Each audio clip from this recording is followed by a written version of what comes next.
Balthazar est libre. Après des mois d'incertitude, de rumeurs et de débats publics enflammés, la Cour suprême de Guinée équatoriale a tranché.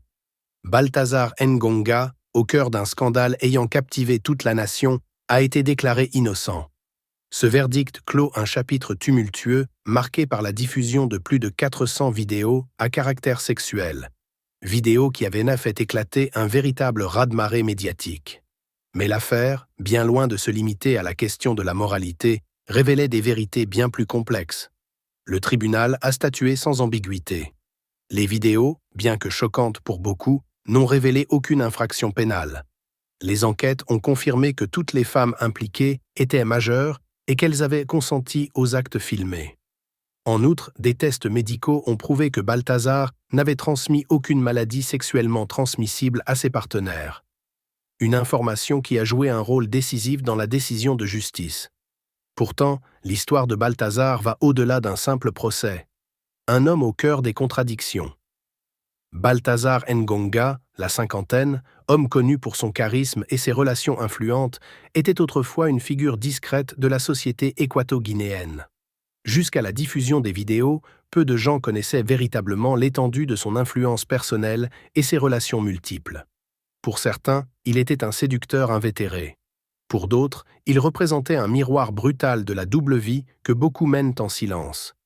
Cependant, ce qui a captivé l'attention nationale, ce n'était pas seulement la controverse autour des vidéos, mais les conséquences qu'elles ont eues sur les mariages des femmes concernées. Contre toute attente, certains maris, loin d'être indignés ou humiliés, ont publiquement remercié Balthazar. Pour eux, il n'était pas seulement un homme impliqué dans une affaire privée, mais un révélateur de vérités cachées.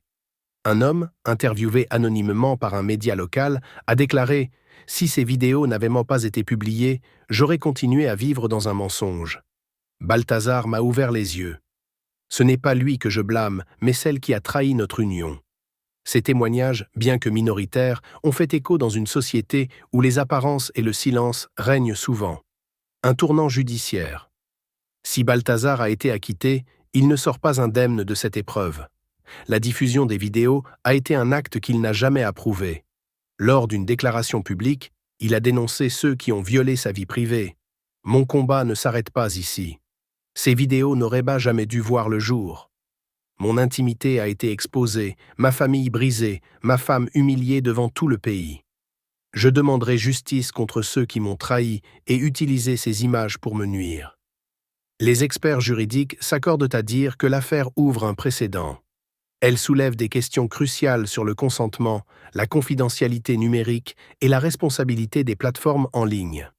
La fuite des vidéos reste entourée de mystères. S'agit-il d'une vengeance personnelle? D'un acte malveillant de la part d'un ancien proche? Ou encore d'une tentative plus vaste de nuire à la réputation de Balthazar? Réactions contrastées. Dans les rues de Malabo et au-delà, les réactions au verdict sont variées. Certains louent la décision de justice comme un exemple d'indépendance et de rigueur judiciaire. Pour d'autres, le jugement n'efface pas le malaise suscité par l'affaire. Oui, il est innocent au regard de la loi, mais qu'en est-il de la morale? S'interroge une femme dans un marché de Bata. Sur les réseaux sociaux, les opinions sont tout aussi polarisées. Tandis que certains soutiennent Balthazar en pointant du doigt la responsabilité des diffuseurs des vidéos, d'autres ne peuvent s'empêcher de le juger pour son comportement personnel. L'avenir de Balthazar libéré des accusations, Balthazar envisage son avenir avec détermination. Sa priorité, selon ses proches, est de reconstruire sa vie personnelle, mais aussi de poursuivre ceux qui ont orchestré la fuite des vidéos. Cette bataille pourrait s'avérer aussi longue et complexe que le procès lui-même. Entre-temps, l'affaire Balthazar laisse un héritage difficile à ignorer.